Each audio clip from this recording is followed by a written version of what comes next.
అమ్మా ఎలా ఉన్నావమ్మా? బాగున్నావా? ఇదేనమ్మా రావడం. నేను బాగున్నానమ్మా, నువ్వే ఎలా ఉన్నావు? నేను బాగున్నా అమ్మా. వదినేది? వదినా, వదినా. అరే శ్రవంతి, నువ్వా? ఎప్పుడు వచ్చావు? ఎలా ఉన్నావు? ఇప్పుడే వచ్చినా వదినా. బాగున్నారా? నేను బాగున్నా. కూర్చో. మీరు కూడా కూర్చోండి వదినా. వదినా, మీకు ఒక సర్ప్రైజ్. అరే నాకా?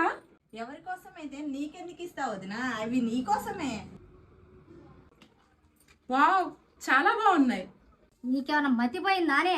ఇంత ఖరీదైన వస్తువులు దానికి కొనేయటం ఏంటి?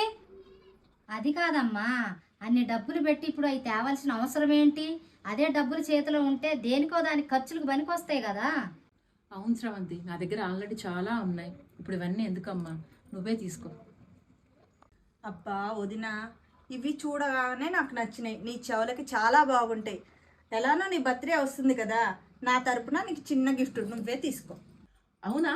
చాలా థ్యాంక్స్ శ్రవంతి. ఉండు, నీకోసం మంచినీళ్ళు తీసుకొస్తా. నీకు నిజంగానే పిచ్చి పట్టిందే. సరే తెస్తే తెచ్చినోలే కానీ మొన్న అన్నయ్య దానికి ఖరీదు కల పట్టు చీరలు తెచ్చిండు. అందులో నీకు నచ్చినది సబు లెక్క సరిపోద్ది. ఏం మాట్లాడుతున్నావు అమ్మా? నువ్వు ఇట్లా మాట్లాడడం కట్టు కాదు. వదిన పెళ్ళై వచ్చిన కాడి నుంచి నన్ను ఎలా చూసుకుందో నీకు తెలియదా? వదిన వస్తువులన్నీ నాకే ఇచ్చింది, నీకు తెలియదు ఆ విషయం కూడా? ఏదో నా పెళ్ళయ్యాక ఫస్ట్ టైం వదిన బర్త్డే వస్తుంది అనేసి ఒక చిన్న గిఫ్ట్ తీసుకొచ్చిన, దానికి నువ్వు ఇంత రాద్ధాంతం చేయడం కట్టు కాదమ్మా. వదిన వింటే బాధపడుతుంది. కామ్గుండమ్మా నువ్వు.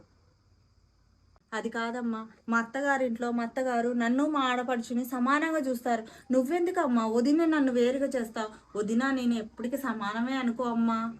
చూడు శ్రవంతి, నువ్వు నా కూతురువి, అది నువ్వు ఎప్పుడు నాకు సమానం కారు. ఛీ, నువ్వు ఇంకెప్పటికీ మారవమ్మా. నేను వెళ్తున్నాను.